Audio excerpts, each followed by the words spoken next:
Marilu Cabanhas. Bom dia, Marilu. Olá, Glauco, bom dia a todos que acompanham aqui o Jornal Brasil Atual. E vamos falar com o nosso colunista, o Wagner Ribeiro, professor do Departamento de Geografia da USP e do Programa de Pós-Graduação em Ciência Ambiental. Oi, Wagner, bom dia, seja bem-vindo. Bom dia, Marilu. Bom dia quem nos acompanha. Muito bem, falando, a gente vai falar de garimpo, a gente vai falar dessas ações, né, que prejudicam a natureza, mas a gente já está num período agora mais quentinho, a gente está ouvindo muitos pássaros agora, né, Wagner? Você está ouvindo aí bastante sabiá aí perto da sua casa? Tá. Agora pela manhã eles dão uma circulada aqui, ameniza um pouco essa urbanidade intensa, né, da metrópole aqui. A volta dos pássaros é bem-vinda, né? Sabe que tem alguns estudos mostrando que de fato há inclusive uma diversidade interessante também, né? O pessoal do Instituto de Biociência tem mostrado já isso. Para nós é importante, né? Conviver com esses pássaros, enfim, ter a chance de ter eles aqui no entorno é muito bom.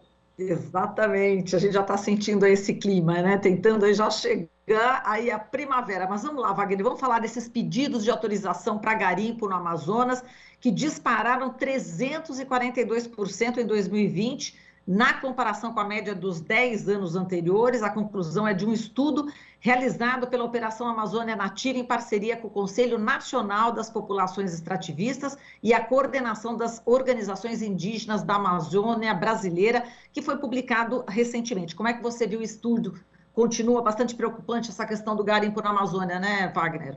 Ah, não há dúvida, Marilu. Esse relatório ele é muito importante porque ele desvenda duas questões fundamentais, né? Primeiro, ele mostra que esse crescimento muito grande, né, mais de 300%, ele ocorre principalmente porque se criou uma artimanha, né? Enfim, várias comunidades se constituíram como associações de garimpeiros, mas elas acabaram pedindo a lavra, né, a autorização de lavra, de maneira sucessiva, ou seja, uma ao lado da outra. Isso levou, sem dúvida, a um enorme aumento da área desmatada para a prática da mineração.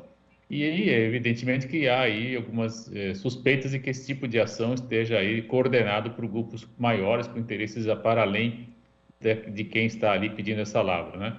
E outro aspecto muito importante também, Marilu, é que grande parte desses pedidos, né, eles ocorreram junto a unidades de conservação, sejam elas federais, sejam estaduais. Ou seja, a área que deveria estar sendo preservada para manter a biodiversidade, manter os serviços ambientais da Amazônia, especialmente no estado do Amazonas, elas estão aí colocadas em risco diante dessa possibilidade de atividade voltada à mineração. E nós sabemos que a mineração é de altíssimo impacto, né? Porque além do desmatamento que é necessário, também tem todo um trabalho de retirada de material do subsolo. Ou seja, você deixa um legado, né? Deixa uma herança muito negativa, né? Os famosos passivos ambientais da mineração, eles são muito grandes, sempre muito elevados, mesmo quando praticados em larga e pequena escala, mas quando você tem associação de vários pequenos, entre aspas, você passa a ter aí um impacto de maior monta. E também é preciso lembrar que, infelizmente, ainda é muito frequente no Brasil, seja por grandes garimpeiros ou por pequenos garimpeiros, o uso de substâncias proibidas, né? Especialmente o mercúrio. Esse material acaba depois penetrando no solo, muitas vezes ele chega depois aos corpos d'água, isso vai levar certamente à contaminação de peixes, e isso evidentemente leva também à contaminação da população do entorno que tem na água ali, no pescado, as principais fontes aí de subsistência para a produção de alimento e também para consumo.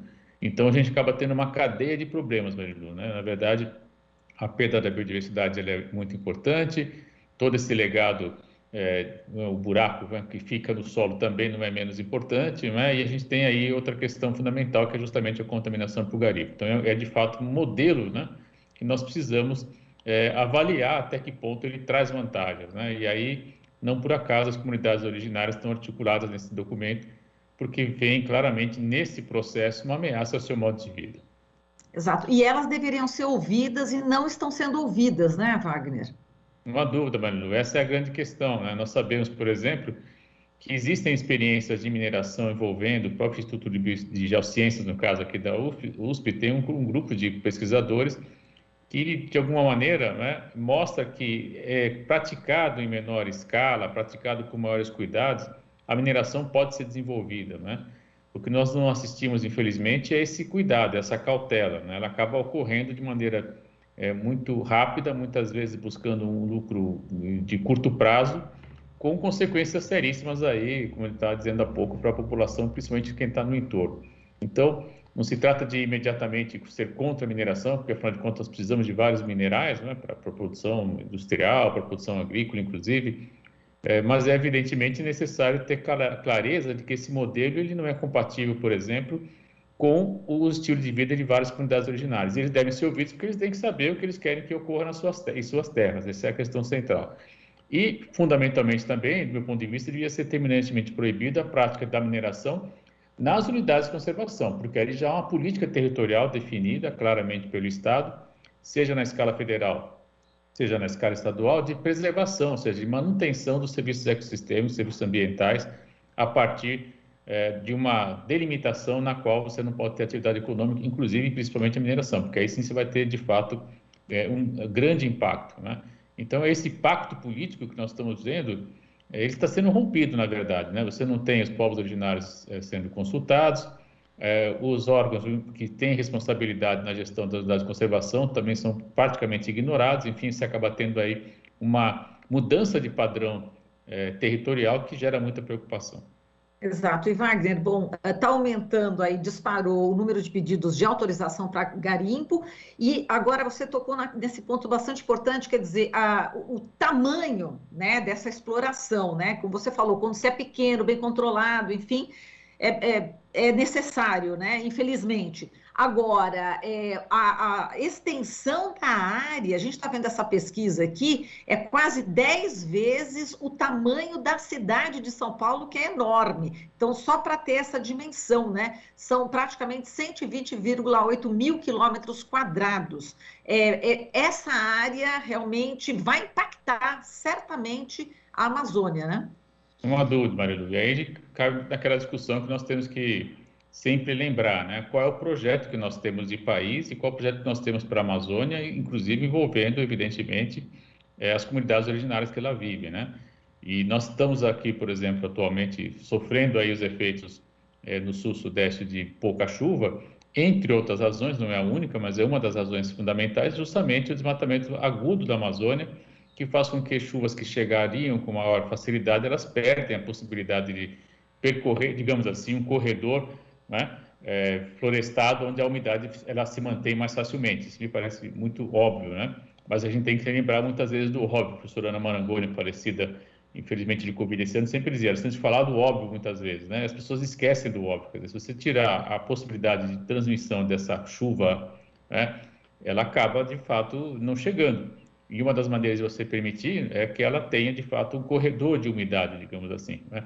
Quando você tem desmatamento, seja para mineração, seja para a prática agrícola, você diminui essa possibilidade. Então, nós temos que ter clareza, Marilu, que a Amazônia ela interessa não apenas as comunidades originárias, não apenas para quem está praticando o garimpo lá, mas ela também tem implicações na escala nacional, como a gente tem mostrado agora, e também na escala internacional, porque nós passamos a ser aí um grande emissor de gás de efeito estufa, afetando aí toda a dinâmica que tem, infelizmente, agravado o aquecimento global.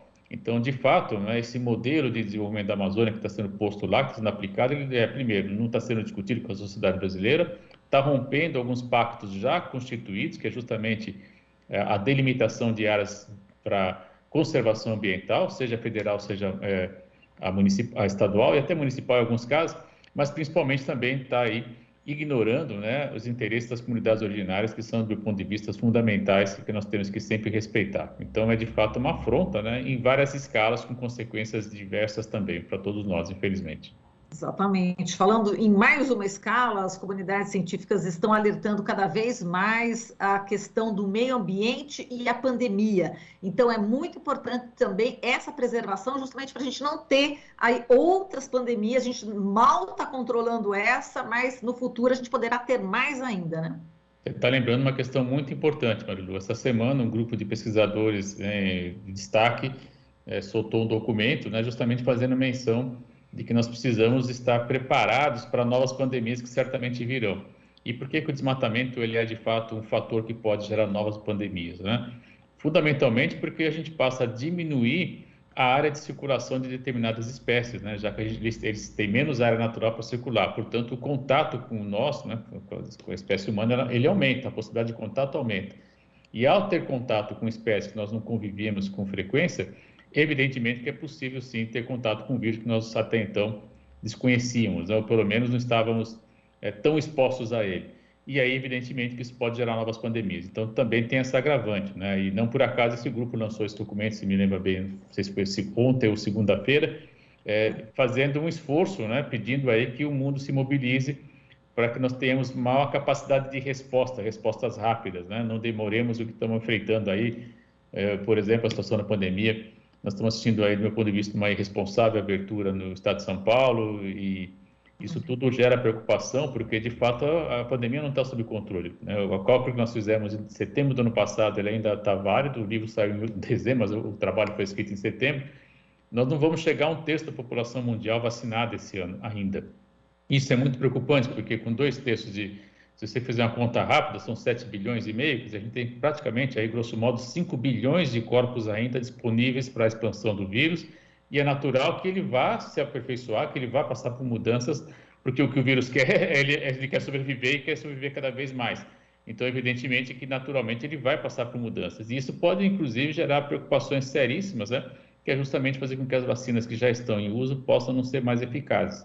Então, nós estamos falando aí de um problema que ainda não está resolvido e que, você lembra muito bem, pode ser agravado a partir do desmatamento, porque imagine vocês, se porventura a gente tem contato com outro vírus, seria de fato muito preocupante. É mais ou menos como imaginar um ebola associado agora ao Covid, seria catastrófico, né? Um novo vírus, por exemplo, com a letalidade do ebola, né? A gente já comentou isso algumas vezes, a Covid ela não tem a letalidade, por exemplo, que o ebola tem, né? O SARS-CoV-2, que é o que gera a Covid. Eu diria, ainda bem, porque se tivesse aquela letalidade, os números seriam realmente muito piores em termos de mortes para o mundo inteiro, especialmente no Brasil. Esses números já são trágicos e ainda ficaria mais trágico ainda. Perfeito, Wagner. A gente agradece aqui a sua participação. Forte abraço para você. Até semana que vem. Até a semana, Marilu. Até mais. Falamos aqui com o Wagner Ribeiro, professor do Departamento de Geografia da USP e do Programa de Pós-Graduação em Ciência Ambiental.